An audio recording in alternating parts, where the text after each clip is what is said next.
अस्सलाम वालेकुम students. Hopefully कि आप सब ठीक होंगे, खैरियत से होंगे। Today I am starting the new topic that is market structure. ठीक है, लास्ट स्लाइड में हमने जो है वो कॉस्ट के बारे में पढ़ा था। वो जो हमने कॉस्ट के बारे में चीजों को पढ़ा था वो बेसिकली इस चैप्टर में भी आपका हेल्पफुल रहेगा। आपको बहुत आसानी होगी चीजों को समझने के लिए। ठीक है, अच्छा जी, बेसिकली जो मार्केट स्ट्रक्चर है माइक्रो इकोनॉमिक्स में आप जो पढ़ते हो वो आपके पास डिफरेंट मार्केट्स होती हैं। ठीक है, हम उन मार्केट्स के बारे में डिस्कशन ऑब्वियसली करेंगे। आपके पास जो डिफरेंट मार्केट्स होती हैं उन मार्केट्स के का अपना अपना सिनेरियो होता है, उन मार्केट्स का अपना अपना बैकग्राउंड होता है, उन मार्केट्स का अपना जो है वो एक प्रॉफिट अर्निंग का तरीकेकार होता है। हर मार्केट्स का डिफरेंट तरीकेकार होता है। ठीक है, तो today we will start the market structure कि how many markets are there and how can they operate and maximise their profit. ठीक है, तो कुछ मार्केट्स ऐसी होती हैं जो कि जिनका प्रॉफिट मैक्सिमाइजर पॉइंट वही होता है जहां पर उसको सिर्फ नॉर्मल प्रॉफिट्स मिल रहा हो। यानी नॉर्मल प्रॉफिट से मेरी मुराद ये है कि बस इतना रेवेन्यू जनरेट कर ले कि उसकी कॉस्ट कवर हो जाए। कुछ मार्केट स्ट्रक्चर ऐसे होते हैं जो कि बहुत ज्यादा किंग होते हैं और उनका कोई कॉम्पिटिटर अवेलेबल नहीं होता, और वो सबसे ज्यादा जो है वो प्रॉफिट मैक्सिमाइजर होते हैं क्योंकि उनको पता है कि उनका कोई कंपटीशन अवेलेबल नहीं है। वो एक किंग है और उनका तमाम लोगों को उन्हीं को फॉलो करना है। कुछ मार्केट्स ऐसी होती हैं जिनमें एक किंग तो होता है बट उसके फॉलोवर्स भी होते हैं और वो उसके हिसाब से जो है वो मार्केट प्राइसेस रख रहे होते हैं, जिसकी वजह से उसमें से उसी पर्टिकुलर कमोडिटी में से कुछ जो है वो हाई प्रॉफिट अर्न कर लेते हैं और कुछ जो है वो लो प्रॉफिट पे रह जाते हैं। तो तमाम सिनेरियोस इन मार्केट्स को क्या कहा जाता है, इन मार्केट्स की क्यों जरूरत पेश आती है, ये मार्केट्स क्यों डेवलप की गई हैं, वो तमाम की तमाम बातें हम आज के इस लेक्चर में इंशाल्लाह डिस्कस करेंगे। ठीक है, तो होपफुली कि आप जो है वो इस चीज को बहुत ज्यादा कीजिएगा इस चैप्टर को, बिकॉज आगे के जितनी भी स्लाइड्स हैं आपकी मेरे ख्याल से 2 या 3 स्लाइड्स और हैं, वो बेसिकली वो मार्केट स्ट्रक्चर पे ही बेस करेंगी। हम डिफरेंट मार्केट स्ट्रक्चर के बारे में आज पढ़ने वाले हैं। Let's start. Market structure. It is divided into two types. One is perfect market and other is imperfect markets. हमने मार्केट स्ट्रक्चर को दो टाइप्स में डिवाइड कर दिया है। पहली टाइप जो है वो आपकी है परफेक्ट मार्केट और दूसरी है आपके पास इम्परफेक्ट मार्केट। परफेक्ट मार्केट जो होती है वो मार्केट्स होती है जिसमें बहुत ज्यादा कंपटीशन हो आपस में एक पर्टिकुलर कमोडिटी को लेके, जिसका साइज जिसकी क्वालिटी में कोई डिफरेंस ना हो। तमाम के तमाम सेलर्स जो हैं वो एक ही प्रोडक्ट प्रोड्यूस कर रहे हो और एक ही प्राइस चार्ज कर रहे हो, और वो मतलब उनका जो आपस में इतना ज्यादा कंपटीशन हो कि वो हाई प्राइसेस रख ही नहीं सकते, क्योंकि अगर किसी ने हाई प्राइस रखी तो लो प्राइस वाला जो है वो मार्केट को कैप्चर कर लेगा और वो तमाम के तमाम रेवेन्यूज जनरेट कर लेगा। ठीक है, तो परफेक्ट मार्केट के अंदर जो आपके पास मार्केट आती है वो होती है perfect competition market. Only the perfect competition market is the perfect market. Otherwise the other market structures like monopoly, monopolistic competition and oligopoly are the part of imperfect markets. Basically ये जो markets होती हैं वो imperfect markets का part होती हैं। हमने कहा कि डिफरेंट मार्केट्स यानी परफेक्ट कंपटीशन मार्केट्स के अंदर आपके पास बहुत ज्यादा सेलर्स होते हैं। बहुत सारे सेलर्स होने की वजह से जो है उनका कंपटीशन इतना ज्यादा हाई होता है कि हर कोई जो है वो बहुत ज्यादा लो प्राइस करते करते एक वक्त आता है कि तमाम के तमाम सेलर्स जो हैं वो एक ही प्राइस चार्ज करते हैं, और वो प्राइस होती है जिसमें कम से कम भी उनकी सिर्फ और सिर्फ कॉस्ट कवर हो जाए। ठीक है, इसके बारे में हम आगे पढ़ेंगे। वो कभी नॉर्मल और कभी एबनॉर्मल प्रॉफिट भी अर्न कर रहे होते हैं। What is normal and what is abnormal ये भी हम डिस्कस करेंगे, डोंट वरी। मोनोपली, मोनोपली में सिर्फ एक ही सेलर होता है, just one seller. Mono means single और पोली मीन्स सेलर। आपके पास सेलर जो होगा वो सिंगल होगा। क्योंकि वो एक सिंगल सेलर होगा तो वो जो होगा वो बादशाह होगा उस कमोडिटी का, उस पर्टिकुलर प्रोडक्ट का, क्योंकि उसको पता है कि और कोई सा कॉम्पिटिटर अवेलेबल नहीं है जो उस पर्टिकुलर कमोडिटी को प्रोड्यूस कर सके। तो वो इतनी हाई प्राइस चार्ज करेगा और सारे के सारे लोग उसको परचेज करने में इसलिए मजबूर होंगे क्योंकि उनको पता है कि कोई उनके पास दूसरा आसरा नहीं है। वो एक पर्टिकुलर मार्केट है और वहीं से वो चीज हमें अवेल की जा सकेगी। मोनोपोलिस्टिक कंपटीशन, मोनोपोलिस्टिक कंपटीशन में आपके पास जो प्रोडक्ट होंगी वो आइडेंटिकल तो होंगी, लेकिन उनमें के अंदर क्वालिटी डिफरेंस होगा या क्वांटिटी डिफरेंस होगा। लाइक सना सफीनाज ब्रांड की बात कर रही हूँ, ठीक है, खादी, या फिर आपके पास जे डॉट, ये तमाम के तमाम ब्रांड्स है और सबका काम क्या है भाई, क्लॉथ प्रोडक्शन, ठीक है, क्लॉथ प्रोडक्शन की बात कर रहे हैं। तो अब सबने क्या एक प्राइस चार्ज की हुई है क्योंकि वो सब के सब एक ही कपड़े प्रोड्यूस करें? No, due to the difference of quality, due to the difference of quantity and material, वो क्या कर रहे हैं, वो अपनी अपनी प्राइजेस अपनी अपनी उस सिनेरियो के मुताबिक जो है वो इम्पोज कर रहे हैं, ठीक है। तो हमने कहा अब वो एक ही प्रोडक्ट जो है वो प्रोड्यूस कर रहे हैं, लेकिन मसला क्या आ रहा है, मसला ये आ रहा है कि उनके क्वालिटी और क्वांटिटी डिफरेंस की वजह से उनमें प्राइजेस का डिफरेंस आ जाता है। यहाँ मोनोपोलिस्टिक कंपटीशन होता है। ओलिगोपोली जो आपका स्ट्रक्चर का पार्ट इतना कुछ खास है नहीं, लेकिन हम थोड़ा बहुत ओवरव्यू दे देते हैं कि ओलिगोपोली बेसिकली आपके पास जो मार्केट्स होती हैं वो ये मार्केट्स होती हैं कि आपके पास लाइक एक किंग हो और तमाम के तमाम जो है वो उसके जो है वो फॉलोवर्स होते हैं। अब वो फॉलोवर्स भी उस सूरत हाल में उसके फॉलोवर्स रहते हैं जब तक उनको एबनॉर्मल प्रॉफिट मिल रहा होता है। ऑब्वियसली है जो किंग है वो उससे हायर प्रॉफिट अर्न कर रहा होगा। लाइक 10 साल पहले मैंने अपनी एक इंडस्ट्री ओपन की, मैंने उस वक्त कॉस्ट बेयर कर ली, सारी चीजों की, अब मेरा बिजनेस सेटअप हो चुका है और मेरी कमोडिटीज मार्केट के अंदर सप्लाई हो चुकी हैं और अब मेरे कॉम्पिटिटर्स मार्केट के अंदर बहुत हाईली हैं। 10 साल के बाद अब एक और मेरा कॉम्पिटिटर मार्केट्स के अंदर आ जाता है, तो अब उसने क्या करना है, उसने हाई कॉस्ट बेयर करनी है, हाईली जो है वो उसने जो है चीजों को फेस करना है। अब वो क्या करेगा, वो ये करेगा कि प्राइस तो उसने वही चार्ज करनी है जो अभी उसका 10 साल पहले वाला जो कॉम्पिटिटर है वो कर रहा है, ठीक है। तो अब उसको अपनी कॉस्ट को कवर करने के लिए एक लंबा सा टाइम ड्यूरेशन चाहिए होता है, फिर देन वो एक लंबे टाइम पीरियड के बाद वो एक एबनॉर्मल टॉप प्रॉफिट की तरफ आ जाता है, ठीक है। तो हम ये कह रहे हैं कि परफेक्ट कंपटीशन के अंदर या मोनोपोली के अंदर या मोनोपोलिस्टिक कंपटीशन या ओलिगोपोली के अंदर डिफरेंट सिनेरियो से डिफरेंट कंपटीशन मार्केट्स हैं, ठीक है, इनका डिफरेंट स्ट्रक्चर है। अच्छा जी, आज की जो क्लास है, आज का जो लेक्चर है वो सिर्फ और सिर्फ बेसिकली बेस कर रहे हैं आपके परफेक्ट कंपटीशन मार्केट्स में, ठीक है। इस क्लास का जो मोटिव है वो आज सिर्फ और सिर्फ हम ऐसा नहीं है कि एक ही क्लास में जो है वो आपको तमाम के तमाम मार्केट स्ट्रक्चर पढ़ा दें और आपके सर के ऊपर से चीजें गुजर जाए, नो।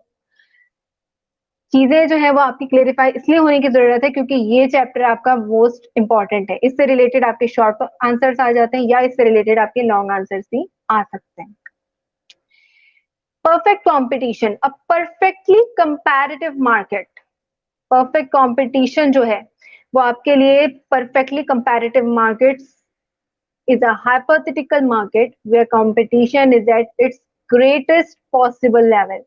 यानी ये वो मार्केट होती है जहां पर कंपटीशन एक हाई लेवल का कंपटीशन होता है। ये नहीं कि 2 4 6 फ्यू या मैनी, बल्कि लार्ज नंबर ऑफ सेलर्स आपस में कॉम्पिटिटिव मार्केट में आते हैं और वो मार्केट का पार्ट बन जाते हैं और फिर उनके लिए ये इम्पोजिशन होती है कि they have to charge a single price, वो एक ही प्राइस चार्ज करते हैं, ये उनकी कंपल्सन, ये उनके लिए मजबूरी होती है।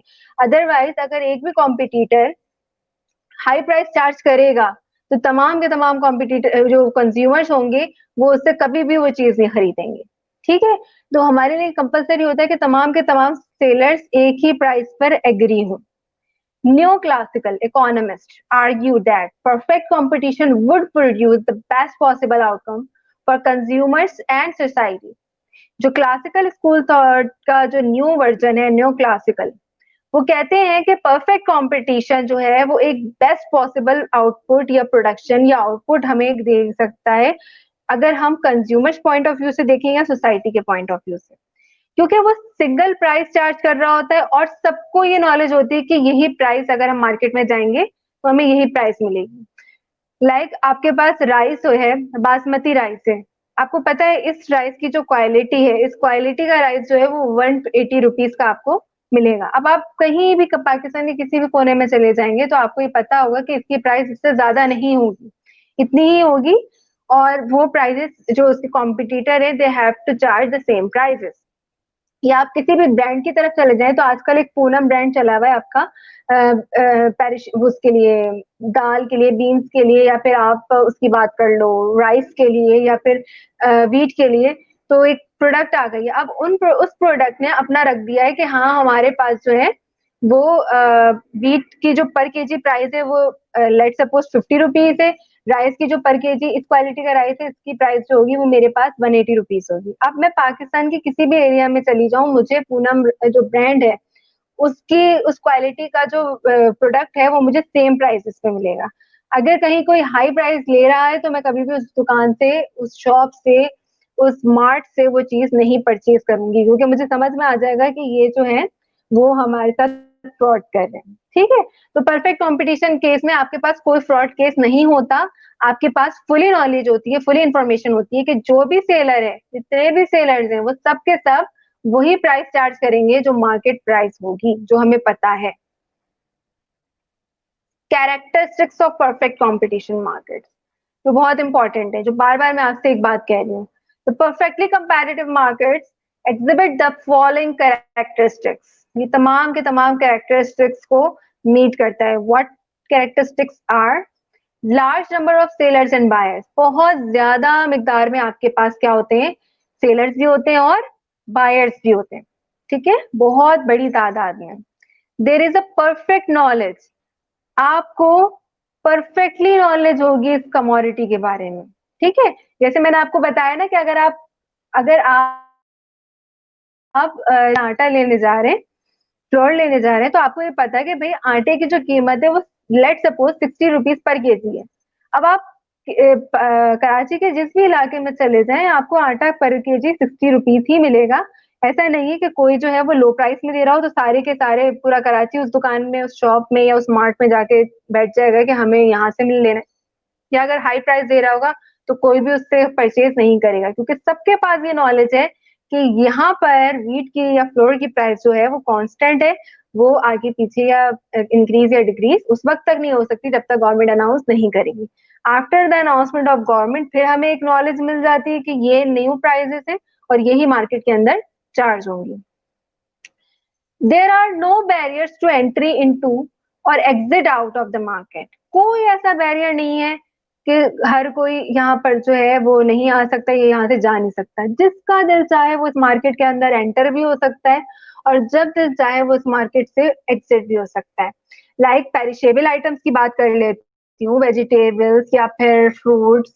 ठीक है, इसमें क्या होता है, जैसे वेजिटेबल्स हैं, टोमेटो सेल आउट करें तो आप, अगर आप एक टोमेटो सेलर हैं लेट सपोज, तो आप क्या कर रहे हो, आपको पता है कि भाई सबको नॉलेज है कि टोमेटो की जो प्राइस है वो 30 रुपीज लेट सपोज पर केजी है। I am just supposing over here, I don't know about the price, actual price, but I am supposing here कि आपके पास जो टोमेटो की प्राइस है वो 30 रुपीज पर केजी है। तो अब हम क्या करेंगे, हमारे पास, हमें फुल नॉलेज, आपको आकर हमसे बोलता है कि भाई 50 रुपीज पर केजी हम दे रहे हैं, तो हम कहते हैं नहीं भाई ये तो 30 रुपीज पर केजी और हम बिल्कुल नहीं लेंगे। है ना, ऐसा ही होता है। फिर वो दुकानदार जो होता है या फिर वो शॉपकीपर जो होता है वो समझ जाता है इस बात को कि नहीं, इनको फुली नॉलेज है। तो हमें इन चीजों की, इन पेरिशेबल आइटम्स की परफेक्ट नॉलेज होती है। तो अगर वो शॉपकीपर एग्जिट करता है तो वो बिल्कुल मार्केट में आ सकता है और मार्केट से एग्जिट भी कर सकता है इजीली। ठीक है, अगर अभी आप चाहें कि आप जो है वो ठेला लगा लें तो आप इजीली आ सकते हैं, और अगर आप चाहें कि नहीं हमें बंद कर देना चाहिए तो आप इजीली इसको बंद भी कर सकते हैं, no issue at all. Firm produce homogeneous, जितने भी फर्म होंगे, जितने भी शॉप्स होंगी, वो तमाम की तमाम जो होंगी वो एक ही प्रोडक्ट प्रोड्यूस कर रही होंगी और एक ही प्राइस चार्ज कर रही होंगी। जो फर्म्स होंगी वो प्रोडक्ट सेम प्रोड्यूस करेंगे। होमोजीनियस से यहाँ मुराद है एक जैसा, आइडेंटिकल, सेम। फर्म जो होंगी वो हम ये अज्यूम कर रहे हैं कि वो तमाम की तमाम प्रोडक्ट सेम प्रोड्यूस कर रहे होंगे। ठीक है, यानी अगर मैं राइस की बात कर रही हूँ, let suppose I am talking about here rice. ठीक है, तो राइस, एक ही क्वालिटी का राइस अगर 100 फर्म है तो वो तमाम की तमाम 100 फर्म जो है वो एक ही क्वालिटी का राइस जो है वो हमें प्रोवाइड कर रहे हैं। तो जब वो एक ही क्वालिटी का राइस होगा और एक ही क्वांटिटी होगी उसकी, तो ऑब्वियसली सी बात है कि वो प्राइस भी क्या करेंगे, सेम चार्ज करेंगे। लेकिन अगर डिफरेंस होगा उनमें क्वालिटी में या क्वांटिटी में, तो ऑब्वियस सी बात है कि प्राइस डिफर कर जाएंगी। लेकिन क्योंकि इस कैरेक्टरिस्टिक्स में और ये अजम्पशन भी है, उसको सिंप्लीफाई करने के लिए आपके सिनेरियो को हम ये कह रहे हैं कि जो फर्म है वो प्रोड्यूस कर रहे हैं सिर्फ और सिर्फ identical products, homogeneous goods. Each unit of output such as unit of labour are also homogeneous, यानी उस प्रोडक्शन की, उस पर्टिकुलर प्रोडक्ट की प्रोडक्शन के लिए जो आपको इनपुट्स रिक्वायर्ड है, इनपुट्स यानी लैंड रिक्वायर्ड है या लेबर रिक्वायर्ड है, वो तमाम के तमाम क्या है, एक जैसे हैं। उनकी जो कैलिबर है, उनका काम करने का तरीका है, उनकी जो वेजेस है, जितनी भी चीजें वो सारी की सारी सेम है, उसके अंदर कोई चेंजेस नहीं है। ऐसा नहीं है कि हिरार्की सिस्टम है कि मैनेजर लेवल हो या फिर उसके लोअर मिडिल लेवल हो फिर उसके बाद लोअर लेवल हो, नो। हम ये कह रहे हैं वो पर्टिकुलर प्रोडक्ट जो प्रोड्यूस हो रही है उसके लिए जो भी लेबर है वो तमाम के तमाम क्या है, आइडेंटिकल है, सेम है, उनके अंदर कोई चेंजेस नहीं आ रही। Then move forward. There is no need for government regulation except to make markets more competitive. हमें कोई जरूरत नहीं है गवर्नमेंट रेगुलेशंस की। क्यों जरूरत नहीं है? क्योंकि मैंने आपको बताया ना कि अगर एक पर्सन जो है वो प्राइस हाई कर देता है तो तमाम के तमाम कंज्यूमर उसके पास से हटके दूसरे मार्केट या दूसरे मार्ट में चले जाएंगे, वहां से परचेज कर लेंगे। और अगर एक पर्सन, एक वो जो सेलर है वो लो प्राइस करता है तो इसका मतलब है कंज्यूमर उसकी तरफ डाइवर्ट तो होंगे, लेकिन वो क्या कर रहा है, वो लो प्राइस, इतनी लो प्राइस हो जाएगी कि अब उसको लॉस होना शुरू हो जाएगा। तो इसके लिए, इस वजह से किसी गवर्नमेंट रेगुलेशन की जरूरत नहीं होती। वहां पर जो खुद मार्केट में रहने वाले लोग हैं वो खुद समझदारी का मुजाहरा करते हुए वही प्राइस चार्ज करते हैं जो उसका अदर जो है वो कॉम्पिटिटर चार्ज कर रहा होता है। तो there is no need for government regulation की हमें गवर्नमेंट की जरूरत पड़े कि गवर्नमेंट आए और ये मामला हल करे, नो, वी डोंट नीड। ठीक है, except to make markets more competitive. लेकिन इसके साथ साथ आपकी मार्केट्स जो होंगी वो सबसे ज्यादा से ज्यादा एक्सपेंड होती चली जाएंगी, कॉम्पिटेटिव भी होती चली आ रही है। There are assume to be no externalities. हम यहाँ अज्यूम कर रहे हैं, ठीक है, that is not actual the possibility but we are assuming here there is no externalities. Externalities क्या होती है बेटा? एक्सटर्नैलिटीज ये होती है कि आप जैसे एक सेलर है, दूसरा कंज्यूमर है। कंज्यूमर सेलर के पास जाता है कि भाई हमें जो है वो 100 यूनिट्स जो है वो 100 यूनिट्स टन केमिकल के चाहिए, लेट सपोज। सेलर ने कहा ठीक है मैं आपको दे दूंगा, आप मुझे ये प्राइस दे दीजिएगा, दोनों एग्री हो गए। अब सेलर ने केमिकल अपनी इंडस्ट्री में प्रोडक्शन स्टार्ट कर दी। अब जब उसने प्रोडक्शन स्टार्ट की है तो उससे जो डिफरेंट पॉल्यूशन क्रिएट हो रहा है, वो पॉल्यूशन वहां के एनवायरनमेंट को क्या कर रहा है, डैमेज कर रहा है, जिसकी वजह से लोग डिफरेंट डिजीज जो है वो फेस कर रहे हैं। अब ये क्या हुआ, कंज्यूमर कोई और था, उसने डिमांड की, प्रोड्यूसर कोई और है, उसने सप्लाई करना शुरू कर दी, बट जो थर्ड पार्टी है जो सराउंडिंग में उस इंडस्ट्री के आसपास रह रही है वो क्या हो रही है, वो उससे बैडली इफेक्टेड हो रही है। तो ये क्या कहलाती है, जो थर्ड पार्टी जो है वो इफेक्ट करे, वो कहलाती है आपके पास एक्सटर्नैलिटीज। ठीक है, कि कंज्यूमर ने कंज्यूम कर लिया, प्रोड्यूसर ने प्रोडक्शन करके रेवेन्यू जनरेट कर लिया, लेकिन उससे प्रोडक्शन के दौरान जो पॉल्यूशन क्रिएट हुआ उससे जो डिफरेंट डिजीज आपस में लोगों के फैले, उससे थर्ड पार्टी जो थी वो इफेक्टेड हुई। तो हमने कहा कि हम यहाँ पर ये अज्यूम करेंगे कि एक्सटर्नैलिटीज यहाँ पर अभी इन्वॉल्व नहीं है, यानी किसी थर्ड पार्टी को कोई ना गुड प्रॉफिट हुआ है ना बैड प्रॉफिट हुआ है। Firms can only make normal profit in the long run.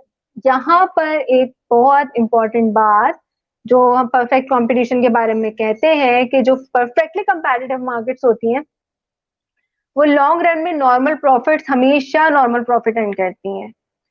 Normal profit से मेरी मुराद इकोनॉमिक प्रॉफिट है जहां पर रेवेन्यू इक्वल टू कॉस्ट होगा। Although they can make abnormal profit in the short run, वो शॉर्ट रन पीरियड में abnormal profit यानी उनका रेवेन्यू ग्रेटर देन कॉस्ट भी हो सकता है, वो नॉर्मल प्रॉफिट पे भी हो सकते हैं यानी रेवेन्यू इक्वल टू कॉस्ट भी हो सकता है, और इसके अलावा शॉर्ट रन पीरियड में वो लॉस भी बियर कर सकते हैं जिसकी वजह से उन्हें शट डाउन करना पड़ सकता है बिजनेस। यानी loss period is that period where revenue is less than cost. ठीक है, तो हमने कहा शॉर्ट पीरियड ऑफ टाइम में वो तीनों सिनेरियो फेस कर सकता है। अगर तो वो इकोनॉमिक प्रॉफिट अर्न कर रहा है यानी revenue greater than cost, it means he has to move toward long run period. अगर वो नॉर्मल प्रॉफिट अर्न कर रहा है यानी रेवेन्यू इक्वल टू कॉस्ट, तो it means there is a chances to move toward the long run period. और अगर वो शॉर्ट रन में ही अपना लॉस बेयर कर रहे हैं यानी रेवेन्यू लेस देन कॉस्ट, तो इट मींस कि वो लॉन्ग रन तक पहुंच ही नहीं पाएगा, वो शॉर्ट रन में ही अपना बिजनेस जो है वो शट डाउन कर देगा, बंद कर देगा। ठीक है, now all firms maximise profit, marginal revenue equal to marginal cost. जितनी भी फर्म्स है परफेक्ट कंपटीशन की या मोनोपोली की या मोनोपोलिस्टिक कंपटीशन या ओलिगोपोली, तमाम की तमाम फर्म्स जो है वो मार्केट्स जो है वो एक ही पॉइंट पर प्रॉफिट मैक्सिमाइज करती है, and that is the point which is M R equal to M C. M R stands for marginal revenue equal to marginal cost. जब भी ये पॉइंट आपके पास आए, इट मीन्स के they are talking about here the profit maximization condition. Next is transportation cost is zero. There is no transportation cost. We are assuming here कि आपके पास कोई transportation cost नहीं है, वो zero है। ठीक है, in the real world it is not possible as you all know, लेकिन हम यहाँ ये अज्यूम कर रहे हैं कि ट्रांसपोर्टेशन कॉस्ट जीरो है। The demand for a firm's product is perfectly elastic. Perfectly elastic जो आपके पास डिमांड कर्व बनेगा वो मैं आपको बता चुकी हूँ इलास्टिसिटी में, कि जो बिल्कुल हॉरिजॉन्टल एक्सिस की तरफ लाइव करेगा, जिसमें ये होगा कि आपके पास प्राइस तो फिक्स्ड होंगी लेकिन आपकी क्वांटिटीज चेंज होती जाएंगी with the changes of timing. ठीक है, तो आपके पास जो डिमांड कर्व होगा वो किस तरह का होगा, यहाँ पर परफेक्टली इलास्टिक डिमांड। जो बेसिकली आपके पास यूटिलाइज होता है परफेक्ट कंपटीशन का केस, वो बेसिकली आपका यूज होता है पेरिशेबल आइटम्स। पेरिशेबल आइटम्स के लिए हम यूज कर सकते हैं वर्ड वो आइटम्स होते हैं जिनकी लाइफ 2-3 दिन से या एक हफ्ते से ज्यादा नहीं होती। कोई भी वेजिटेबल्स ले लें आप, सही है, एक से दूसरे दिन जो होता है वो उसके अंदर से वो जो खूबसूरती होती है उसकी वो क्या होना शुरू हो जाती है, मुरझाने लगती है। या अगर मैं फ्रूट्स की बात करूं तो वो फ्रूट्स एक हफ्ते, लेट सपोज मैक्सिमम भी आपने एक हफ्ते रख दिया और उसके बाद फिर वो उसकी लाइफ क्या हो जाती है, बिल्कुल खत्म होने लगती है। तो हम ये कह रहे हैं कि वो आइटम्स जो कि आपके पास लॉन्ग टर्म नहीं चल सकते, वो आइटम्स भी ले सकते हैं। ठीक है, इसके अलावा आपके पास वीट हो गया, राइस हो गया, ये तमाम के तमाम आइटम्स भी आप क्या करोगे बेटा, इसके अंदर इनकॉर्पोरेट करोगे। यानी वो आइटम्स ले लो कि जिनमें आइडेंटिकल प्रोडक्ट हो, यानी प्रोडक्ट बिल्कुल सेम हो, उसकी क्वालिटी और क्वांटिटी भी सेम हो, और फिर जाके आप ये देखो कि क्या तमाम जगह उसकी प्राइसेस सेम है। लाइक जो है आपके पास आटा, सही है, फ्लोर की बात हम कर रहे हैं, तो फ्लोर जो होगा वो आपके पास let suppose 60 rupees per kg है, तो क्या तमाम जगह जो वो 60 रुपीज पर केजी है, और अगर कहीं महंगा मिल रहा है तो it mean they are doing black marketing. ठीक है, तो उसके खिलाफ जो होता है वो इलीगल वे है, तो आप उसके खिलाफ जो है वो चीजें मतलब एक गवर्नमेंट रिस्पॉन्सिबल होती है इस चीज के लिए। लेकिन हेयर आई एम सेइंग कि अगर वो कॉस्टली बेचेगा, कॉस्टली सेल आउट करेगा, तो it means he will have to bear some cost over there, क्योंकि फिर जो उसके डिमांडर होंगे वो क्या होना शुरू हो जाएंगे, रिड्यूस होना शुरू हो जाएंगे। तो वो कभी भी ये गलती नहीं करेगा कि वो कॉस्टली बेचे उसे। इन केस के अगर कोई अनसर्टेन कंडीशन आ जाए या शॉर्टेजेस आ जाए और फिर उसकी बेसिस पे वो प्राइसेस को हाई कर दे, तो हमें ये लगे कि यहाँ तो कम से कम मिल रहा है, हमारी एरिया में तो मिल भी नहीं रहा, ऐसा भी कभी सीन होता है, तो फिर आप जो होता है वो पर्टिकुलर कमोडिटी ले लेते हो। लेकिन ये बहुत रेयर केसेस है। बस ये याद रखो कि परफेक्ट कंपटीशन मार्केट्स में तमाम के तमाम फर्म्स आइडेंटिकल प्रोडक्ट प्रोड्यूस करते हैं, तमाम मार्ट्स और शॉप्स आइडेंटिकल प्राइस सेल के थ्रू सेल करते हैं। हमने कहा यहाँ कोई ट्रांसपोर्टेशन कॉस्ट नहीं होती है, that is just assumption over there. ठीक है, कोई ट्रांसपोर्टेशन कॉस्ट नहीं होगी, आपका जो डिमांड कर्व होगा वो परफेक्टली इलास्टिक होगा, जो कि ये शो करेगा कि आपके पास प्राइस फिक्स्ड है और आपकी क्वांटिटीज चेंज होती जा रही है। Now move to the next point, perfect competition draft condition, जो मेनली आपके पास सबसे ज्यादा अहम है कि you should know the draft conditions. In the short run there are 3 condition faced by competitors. Short run period में तो कॉम्पिटिटर जो है, परफेक्ट कॉम्पिटिशन के जो ओनर होते हैं, वो फेस कर सकते हैं 3 कंडीशन। पहली condition super normal profit. Super normal profit में क्या होगा, price equal to marginal cost, P for price that is equal to MC which is marginal cost, but price equal to marginal cost should be greater than average cost. Average cost से वो हमारे पास ज्यादा होगी, then we can say that there is a super normal profit. अब मुझे बताने की जरूरत नहीं कि what is average cost, basically it is a per unit cost जो हर एक यूनिट कॉस्ट पर आ रही होती है आपकी। Condition 2 normal profit. Normal profit case क्या होगा आपके पास, जहां P for price, price equal होगी आपकी मार्जिनल कॉस्ट के, और मार्जिनल कॉस्ट इक्वल होगा आपका एवरेज कॉस्ट के। जब ये तीनों चीजें बराबर हो जाएंगी, it means you are in equilibrium condition and that is your break even point which is normal profit. Now the third condition is for loss, and at the time of loss, what will be the condition? Price equal to marginal cost, but marginal cost is less than average cost. Per unit cost आपकी high होगी और marginal cost और price आपकी low होगी, and in that particular case you are facing what? You are facing loss. ठीक है, तो आपने इन चीजों का ख्याल रखना है कि तीन कंडीशन में जो सबसे कॉमन चीज है वो ये है कि प्राइस हमेशा मार्जिनल कॉस्ट के बराबर ही होगी, लेकिन जो चेंजेस आ रही हैं वो इक्विवेलेंसी में आ रही है किसकी, एवरेज कॉस्ट से। यानी कभी जब प्राइस ग्रेटर हो एवरेज कॉस्ट से तो it means you are achieving super normal profit. अगर प्राइस जो है वो इक्विवेलेंट है एवरेज कॉस्ट के तो it means you are achieving normal profit. And if the price is less than average cost it means के आपके you are bearing some loss. In the long run there are only one condition faced by competitors. Long run period में जो होगा वो competitor जो होगा, perfect competition market का जो पार्ट होगा वो क्या फेस करेगा, नॉर्मल प्रॉफिट फेस करेगा, जो कि कंडीशन सेकंड है, जहां पर हम ये कहेंगे price equal to marginal cost equal to average cost. जब ये तीनों चीजें आपके पास बराबर हो जाएंगी तो it means you are getting normal profit.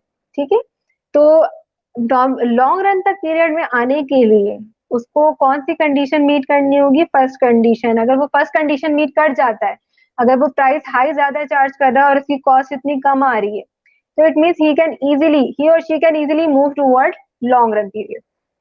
अगर वो कंडीशन 2 पे नॉर्मल प्रॉफिट पे जहां पर price equal to average cost होगी तो दे माइट बी पॉसिबिलिटी कि वो पहुंच जाए लॉन्ग रन पीरियड तक, या हो सकता है कि वो वहीं से तक आके जो है वो छोड़ दे। तो ये पीरियड वो पीरियड होता है जहां वो इनडिसीजन होता है कि मे बी कि he will move toward the long run period और may be he has to shut down his business और want to be constant in the short run period. He don't want to go toward long run period. Now if they are talking about the third condition, that is the loss condition, so definitely he will never move toward long run period, क्योंकि short run में ये जब उसको loss शुरू हो जाएगा तो वो क्या कर देगा, अपना बिजनेस शट डाउन कर देगा। याद रखें कि जो भी मार्केट्स के बारे में हम पढ़ रहे होंगे वो प्रॉफिट मैक्सिमाइजर मार्केट्स होंगी, और प्रॉफिट मैक्सिमाइजर मार्केट्स उसी वक्त रन कर सकती है जब उनकी कॉस्ट कम आ रही हो और उनकी प्राइजेस उस कमोडिटी की ज्यादा हो। ठीक है, या कम से कम भी वो अपनी कॉस्ट को कवर कर जाए इतनी प्राइस हो, जो कि फर्स्ट टू कंडीशंस में। लेकिन जो थर्ड कंडीशन है वो लॉस कंडीशन है।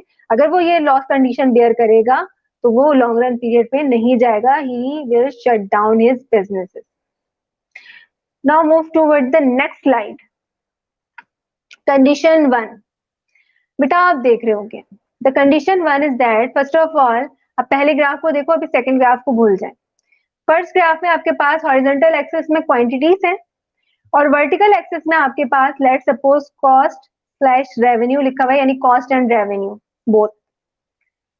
ठीक है, अब आपने क्या करना है, आपने ये करना है कि जो आपके पास एवरेज कॉस्ट है, एवरेज कॉस्ट आपके पास डाउन फॉलिंग पे जा रही है, फिर इंक्रीमेंट पे जा रही है।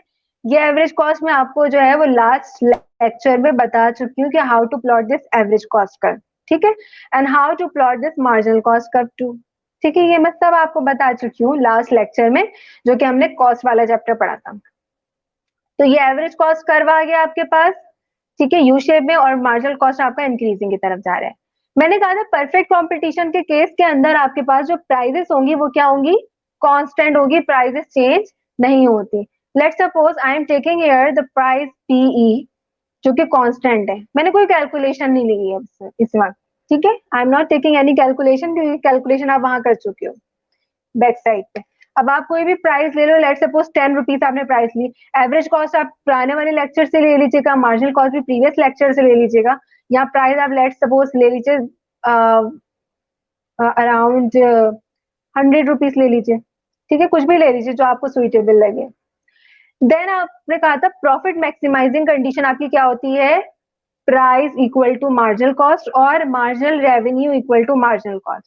याद रखिए परफेक्ट कंपटीशन के केस में प्राइस जो होगी वो बिल्कुल इक्विवेलेंट होगी एवरेज रेवेन्यू के भी और मार्जिनल रेवेन्यू के भी। ठीक है, आप किस तरह से कैलकुलेट करोगे एवरेज रेवेन्यू और मार्जिनल रेवेन्यू, ये हम नेक्स्ट सेशन में आपको बिल्कुल बता देंगे कि किस तरह से कैलकुलेट होता है। ठीक है, I forgot to incorporate this one in this lecture, but inshallah I will give you the explanation and how to calculate this measurement of average revenue and marginal revenue. ठीक है, बट इस बात का ख्याल रखिए कि परफेक्ट कंपटीशन में जो प्राइस है वो भी फिक्स्ड है और एवरेज रेवेन्यू मार्जिनल रेवेन्यू दोनों जो है वो किसके बराबर है, प्राइजेस के बराबर है। ठीक है, यहाँ प्राइस भी होगी इक्वल लिख दीजिएगा, marginal revenue equal to average revenue. ठीक है, ये स्ट्रेट लाइन।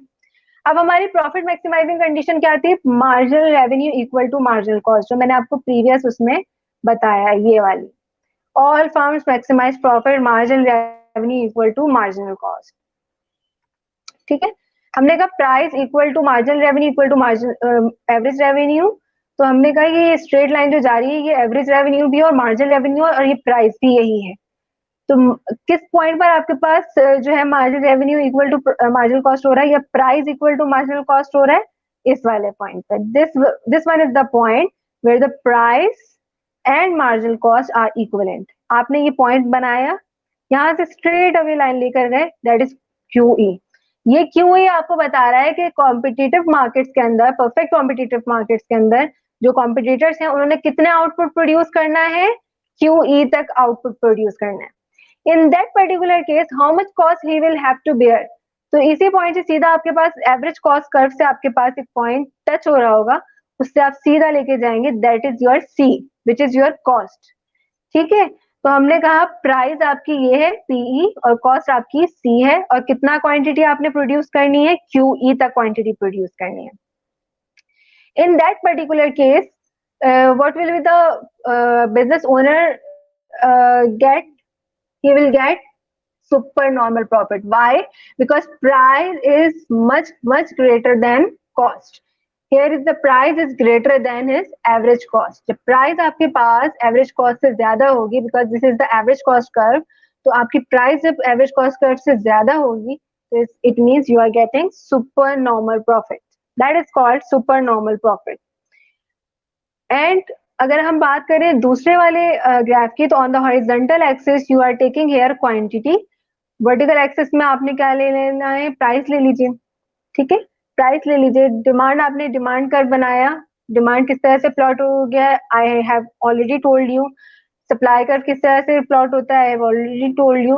और यहाँ जो प्राइस चार्ज हो रही है, इस प्राइस से सीधा लेकर जाएंगे आप, तो you will get a equilibrium condition, जो कि आपको बता रहा है कि जहां पर आपकी दोनों की सेटिस्फेक्शन मीट कर जाए और QE लेवल तक आप प्रोडक्शन कर दो। Now we will move toward the second condition. ये तो आपकी सुपर नॉर्मल कंडीशन हो गई, जहां आपने ये कंक्लूजन लिखा कि भाई जहां price equal to marginal cost equal to average revenue equal to marginal revenue होगा, उस पॉइंट से आप सीधा नीचे लेकर गए और आपने देखा कि कितना आउटपुट प्रोड्यूस करना है आपने QE लेवल तक, और इसी पॉइंट से आप स्ट्रेट लाइन लेकर गए, तो यू विल सी कि आपने कितनी कॉस्ट बेयर करनी है। और कंक्लूजन ये निकलता है कि आपकी प्राइस जो है वो हायर है आपकी कॉस्ट से। तो it means if your price is greater than your cost, what will you get, you will get super normal profit.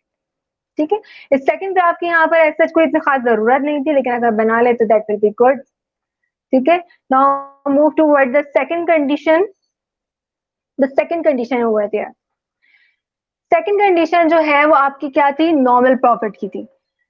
Again आपके पास प्राइस जो है, price equal to average revenue equal to marginal revenue, that is also the demand curve which is perfectly elastic, which I have told you in the characteristics, कि आपका जो demand curve होगा वो भी क्या होगा, परफेक्टली इलास्टिक होगा।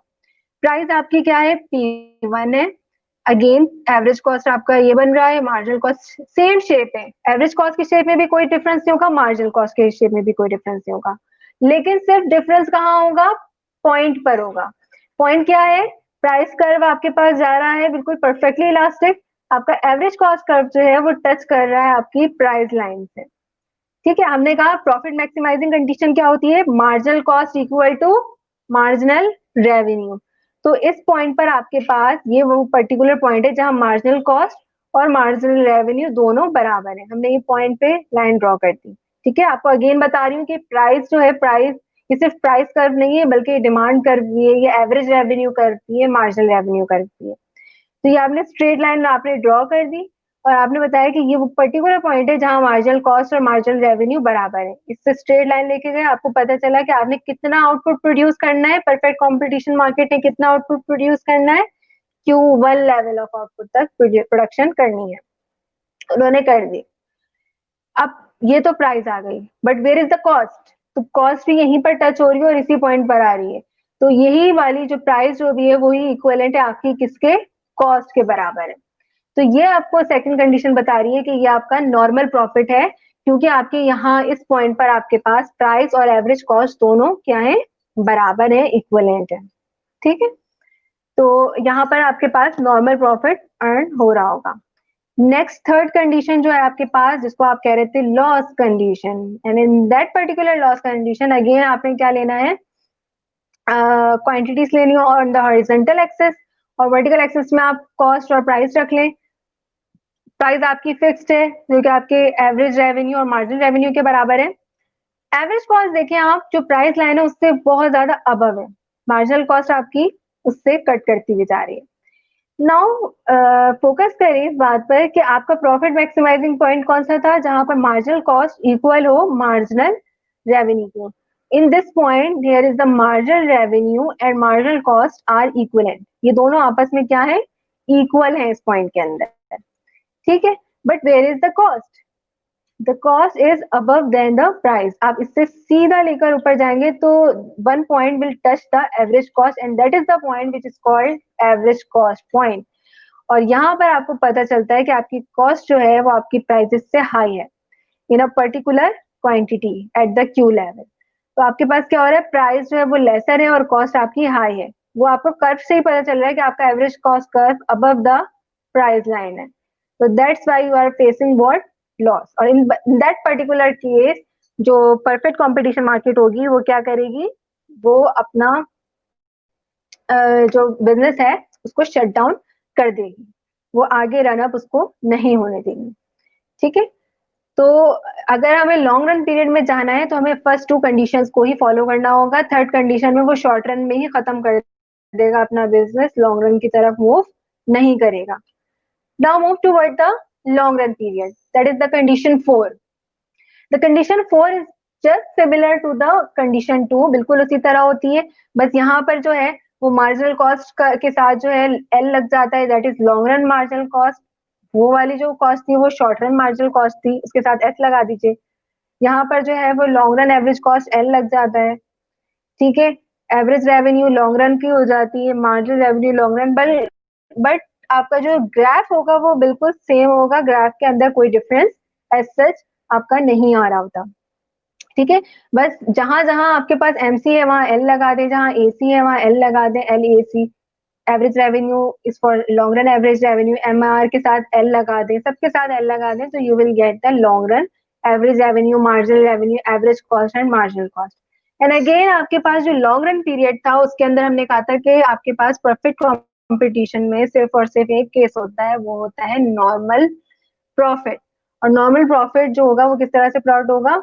आपके पास अगेन प्राइस आपकी कांस्टेंट होगी, फिक्स्ड होगी, और आपका जो एवरेज कॉस्ट कर जा रहा होगा वो बिल्कुल डाउनवर्ड स्लोपिंग के बाद अपवर्ड जा रहा होगा। हम बता चुके हैं कि how to calculate this average cost कर एंड मार्जिनल कॉस्ट कर। और उसके बाद एक पर्टिकुलर पॉइंट होगा जहां पर आपने जो है वो Q1 level of output produce करना है। ठीक है, तो ये आपको बता रहा है कि as a perfect competitive market long run में हमने कितना आउटपुट लेवल प्रोड्यूस करना है? Q1 level of output produce करना है और P1 प्राइजेस को इम्पोज करना है। ठीक है, और ये आपका price equal to marginal cost equal to average cost point है, जहां पर आपके पास पर यूनिट कॉस्ट भी बराबर है, यानी you are getting just normal profit. That's it. If you have any query regarding this topic, this lecture, आप लोग फील फ्री होकर मुझसे पूछ सकते हैं। अगेन एंड अगेन एक ही बात कह रही हूँ हर लेक्चर में कि कोई भी बेटा मसला हो तो I am there, you have my number, you have my Gmail address, feel free to ask me. Thanks a lot, thanks for listening me. अल्लाह हाफिज।